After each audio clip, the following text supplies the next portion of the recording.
Hello guys, today we are doing next topic of electricity chapter, factors on which resistance of conductor depends. ठीक है। We जो हमारे पास conductor है, जो wire है, समझो वायर हमारे पास जो कंडक्टर है, मेटेलिक कंडक्टर है, उसकी रेजिस्टेंस किन किन चीज़ों पे डिपेंड करेगी। रेजिस्टेंस अगर जैसे हमारे पास लेंथ ऑफ वायर भी वेरी करेगी रेजिस्टेंस को, और एरिया भी, क्रॉस सेक्शन एरिया भी वेरी करेगा रेजिस्टेंस को। इस तो इसीलिए हमारे पास रेजिस्टेंस के सिर्फ दो फैक्टर्स हैं जिस पर रेजिस्टेंस डिपेंड करती है। ठीक है। First, resistance of uniform metallic conductor is directly proportional to the length of the conductor.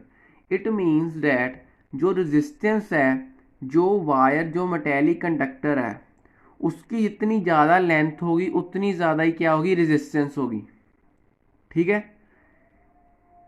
जितनी लेंथ ज़्यादा होगी वायर की उतनी ही रेजिस्टेंस क्या होगी, ज़्यादा होगी। डायरेक्टली प्रोपोर्शनल का क्या मीनिंग है, ये है जितनी लेंथ ज़्यादा होगी उतनी रेजिस्टेंस ज़्यादा होगी।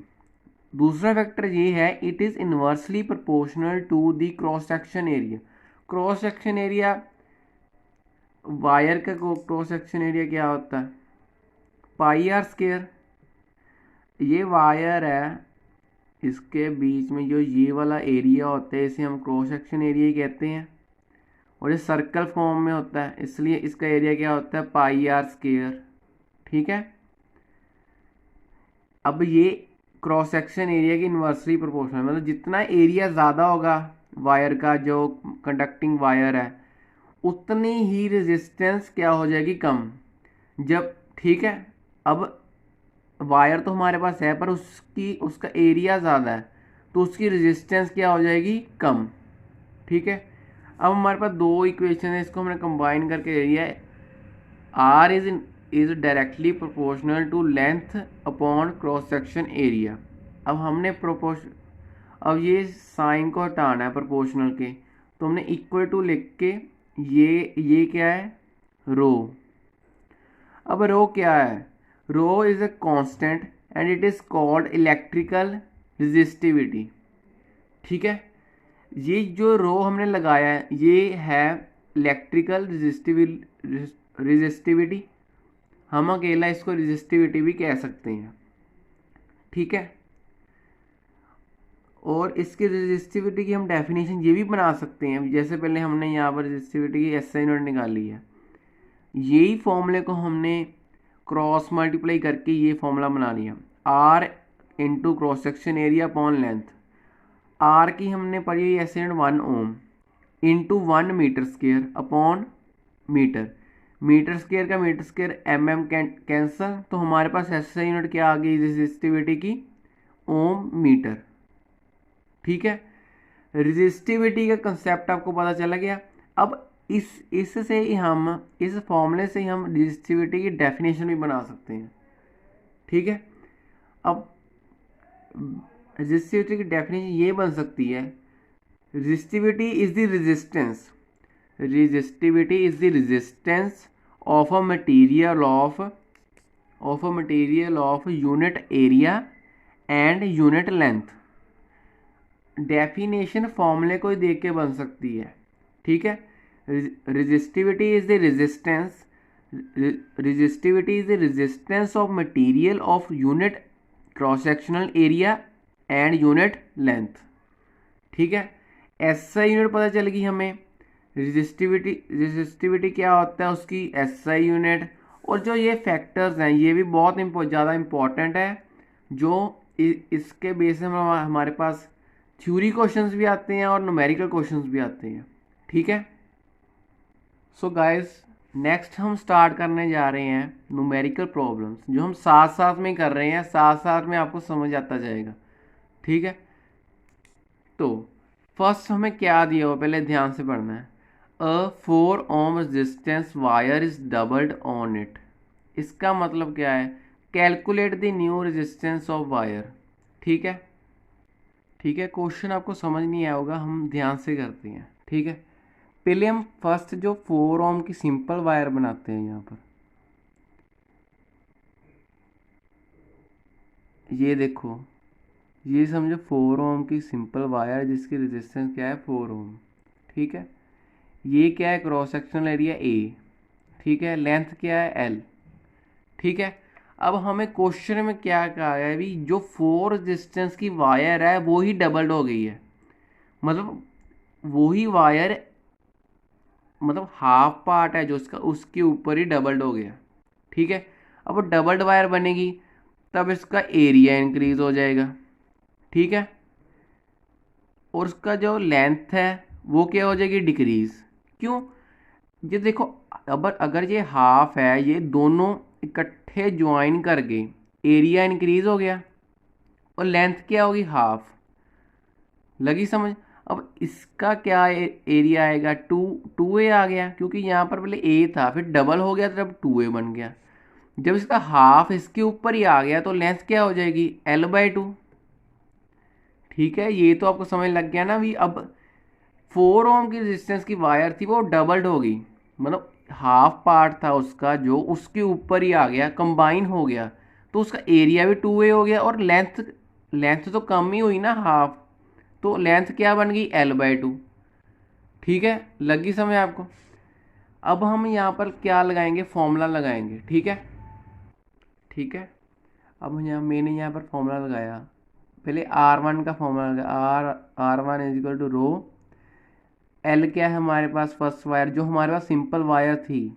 ठीक है, वो हमारे पास क्या है एल, L/A। इसका क्या है हमारे पास R2 जो हमने फाइंड करनी है, इज इक्वल टू रो।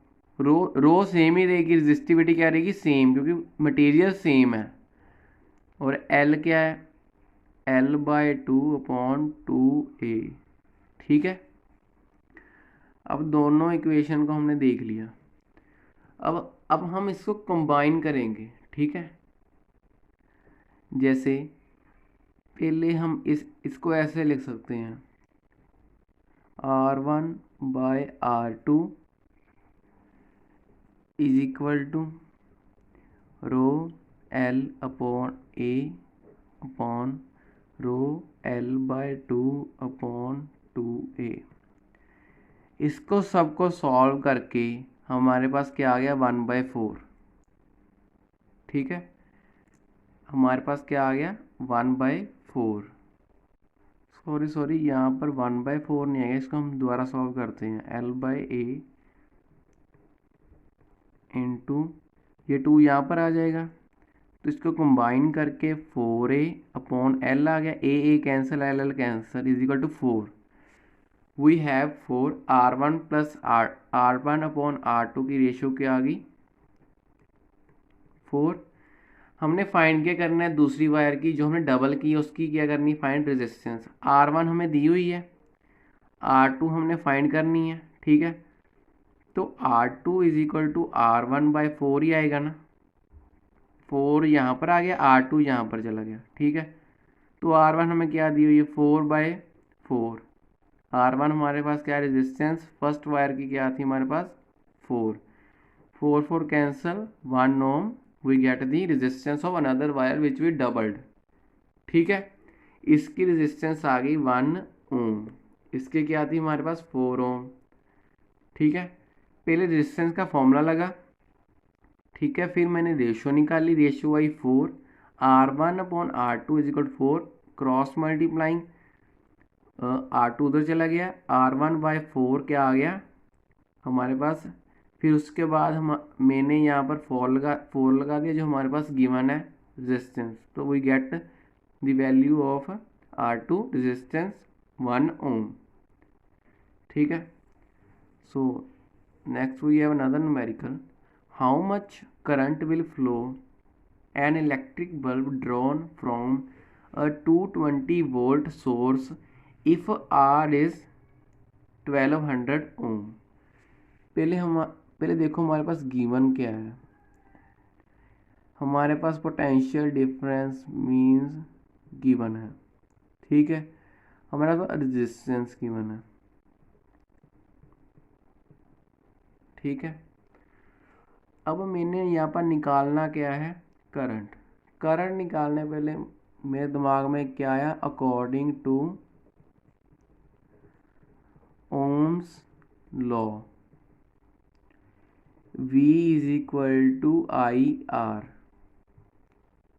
ठीक है, मेरे दिमाग में क्या आया, V is equal to I R, formula जो हमने ओम्स लॉ से क्या किया था, डिराइव। V हमें क्या है की दी हुई है 220 is equal to I into resistance क्या है 1200। So by dividing 220 by we get 0.8 ampere current. ठीक है, फर्स्ट का मैंने सिंपल फॉर्मूला लगाया, सिंपल करंट निकाल लिया। ठीक है, नेक्स्ट क्वेश्चन वी हैव, जो इसका सेकंड पार्ट है, how much current will flow N electric heater coil drawn from 220 volt source. Potential difference तो हमारे पास अभी 220 वोल्ट ही है, बट यहाँ पर रेजिस्टेंस बदल गई है। रेजिस्टेंस हमारे पास क्या आ गई 100 ohm. V is equal to I R, वही फॉर्मूला लगा देंगे। ठीक है, V is equal to I R, I is equal to V upon R. V हमारे पास दी हुई है 220 अपॉन 100 ओम। ठीक है, so we get 2.25 ampere current. ठीक है, समझ लग गई आपको। अब हमारे पास सिंपल फॉर्मूला लगा और कुछ नहीं हुआ। ठीक है, next we have another numerical. Potential difference between the terminals of an electric heater is 60 volt and when it draws a current of 4 ampere from the source. What current will be the heater draw if the potential difference is increased to 120 volt? जो potential difference है 60 volt से 20 volt तक जा रहा है। ठीक है, 60 volt की वैल्यू में हमें करंट गिवन है। ठीक है, हमने रेजिस्टेंस जो हमने क्या निकालना है, हमने निकालना है करंट 120 वोल्ट में कितना होगा। ठीक है, अब करंट 120 वोल्ट में कितना होगा, हमें पोटेंशियल डिफरेंस गिवन है। ठीक है, पोटेंशियल डिफरेंस हमें क्या है गिवन है। अब आई पहले देखो हमारे पास गिवन क्या है 60 वोल्ट। उस जगह करंट कितना जा रहा है 4 एम्पियर। पहले हमारे पास दो वैल्यू गिवन है, इससे हम रेजिस्टेंस की वैल्यू निकाल लेंगे V upon I, Ohm's law को लेकर। ठीक है, V क्या है 60V अपॉन 4। ठीक है, 230 वी हैव 15 ओम रेजिस्टेंस। ठीक है, 15 ओम रेजिस्टेंस आ गई। मैंने आपको बताया था रेजिस्टेंस तो कांस्टेंट ही रहेगी ना वायर में, पोटेंशियल डिफरेंस चेंज हो रहा है तो रेजिस्टेंस क्या रहेगी कांस्टेंट। तो अब हमने मेन जो चीज़ फाइंड करनी है, what is current at 120 volt. अब आई इज हमारे पास फॉर्मूला था V is equal to I R. अब हमने आई निकालनी है, I is equal to V upon R. V हमारे पास क्या है 120 और आर आर मैंने निकाल ली क्योंकि वो कांस्टेंट है। आर क्या रहेगी कांस्टेंट, रेजिस्टेंस क्या होती है कांस्टेंट होती है, मैंने आपको बताया था 15। ठीक है, so we get 8 ampere current. पहले देखो ना potential difference between two terminals, एक था 60 वोल्ट का टर्मिनल, एक था 120 वोल्ट का टर्मिनल। ठीक है, 60 वोल्ट के टर्मिनल में हमें करंट दिया हुआ है 4 एम्पियर। ठीक है, 60 वोल्ट के टर्मिनल में हमारे पास करंट है 4 एम्पियर। ठीक है, वहाँ से हमने रेजिस्टेंस निकाल ली। हमें रेजिस्टेंस हमें पता है कि कांस्टेंट होती है, तो 120 वाले टर्मिनल में भी रेजिस्टेंस करेगी कांस्टेंट। रेजिस्टेंस हमारे पास 15 ओम है, वहाँ पर हमें पोटेंशियल डिफरेंस पता था 120 पे, इससे हमने सीधा क्या निकाल ली करंट। ठीक है, थैंक यू वेरी मच।